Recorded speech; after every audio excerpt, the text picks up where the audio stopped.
खुलुमबाय लोगोफोर नोंथांमोनखौ बयखौबो आंनि इउएन ब्लग चेनेलावहाय थ' नोंथांमोननो दिनै गोजोन खौरां होनो थाखाय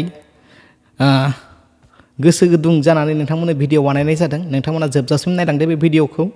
जोंहा फैनाय दाब दाब डिस्ट्रिक्टनिफ्राय फैनाय बर' रायजो राजा नोंथांमोन, हायद्राबादाव थानाय रायजो राजा नोंथांमोन, दिनै गोजोनथाव खौरां जोंहा माने गेट टुगेदारिं जानायनि मोनसे सम फैदों।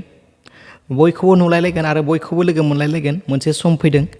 थ' बेनि दोहौयै नोंथांमोनखौ बयखौबो गुरै खावलायहरो दि थ' जोंहा बर' हारिनि जारिमिनजों सोमोन्दो थानाय मोनसे आबुं सिनेमा एबा आबुं सिनेमा सावथुन फैदों जोंहा बर'निनो। मोनसेल' खौरां, जोंहा बे सिनेमाया बर' हारिनि जारिमिनजों लोब्बा थानाय, हिस्ट'रिजों लोब्बा थानाय मोनसे आबुं सावथुन सिनेमा। थ' जों बेनिखायनो तेलेंगाना बड' वेलफेयार एस'सिएशना बेखौ माने सायख'नाय जादों। बे बर' आबुं सावथुनखौ जों बर'फोरनो दिन्थिफुंनो, हायद्राबादाव थानाय बर' रायजो राजा बिथांमोननो दिन्थिनो थाखाय आखायाव लानाय जादों। थ' बेखायनो नोंथांमोनखौ बयखौबो खावलायो, बयबो फैनानै माने नायफैनो हागोन बे सिनेमाखौ। जिथुनाखि जों बर' हारिनि जारिमिनजों सोमोन्दो थानाय नालाय, जों बयबो मिथिनांगौ, जों बयबो बुजिनांगौ।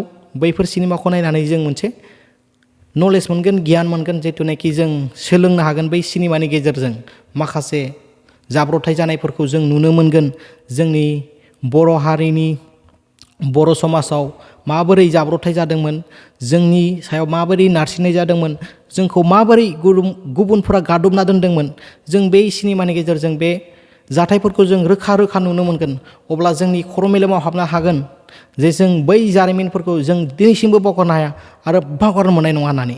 थ' बेनिखायनो बयखौबो गुरै खावलायहरो, बे जारिमिनारिजों सोमोन्दो थानाय बे सिनेमाखौ नायथारनांगौ आरो नायनांगौ, मदद खालामनांगौ। जोंनि बर' फिल्म सिनेमा जगतखौ जों जौगाहोनो नाजानांगौ आरो बेनिखायनो नोंथांमोनखौ बयखौबो लैहोर लैहोर फैनो थाखाय खावलायनाय जादों। थ' लैहोर लैहोर फैनानै जों माथ्र' सिनेमाखौल' नायनानै थाया, जोंहा बेहाय गोबां एक्टिभिटिसफोर दङ। जोंहा जानाय लोंनायबो जागोन, बयजोंबो लोगो मोनलायगोन, सेल्फि लायलायगोन, भिडिअ बानायगोन। थ' गोबां एक्टिभिटिस दङ। सोरबाफोर मोसानो गोरोंबा मोसानोबो हागोन, दसे माने खालि जायगायाव आरो न'। थ' बेबायदि माने जोंहा माबा लादों आरो ना, इनिसियेटिभ लादों। जोंनि तेलेंगानानि बड' वेलफेयार एस'सिएशननि सार गेदेमा बिथांमोना बे डिसिसनखौ लानाय जादों।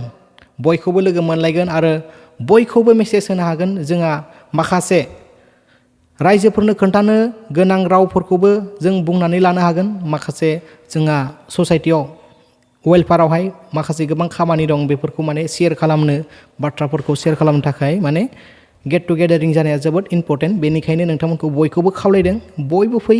सिनेमा नायनायजों लोगोसे जोङो माखासे बैफोरबायदि जोंनि तेलेंगाना बड' वेलफेयार एस'सिएशननि बुंनो गोनां खौरांफोरखौ नोंथांमोननोबो होनो हागोन। आरो नोंथांमोनाथ' बयबो दंखायोआनोसै, वाट्सएप ग्रुपनि गेजेरजों बयबो मोनबाय थायो मेसेजफोरखौ, मा जादों मा जायाखै। आरो आंनि इउटुब चेनेलनि गेजेरजोंबो मोनो। नोंथांमोना इउटुब चेनेलखौबो साबस्क्राइब खालामना लागोनो हागोन। मानो होनबा बेबायदिनो जाहाथे माबाफोर जायोबा आं शेयार खालामना बायना होयो, माने नोंथांमोननो मिथिसार होनाय जायो आरो ना। नोंथांमोना बेखायनो इउटुब चेनेलखौ साबस्क्राइब खालामना ला, जाहाथे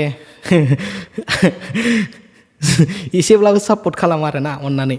थ' बिदिब्ला दिनैनि भिडिअखौ एसेयावनो दोनथ'नाय जासिगोन। थ' बिदिब्ला खुलुमबाय लोगोफोर, जय हिन्द, जय बर' हारिनि जय। खुलुमबाय।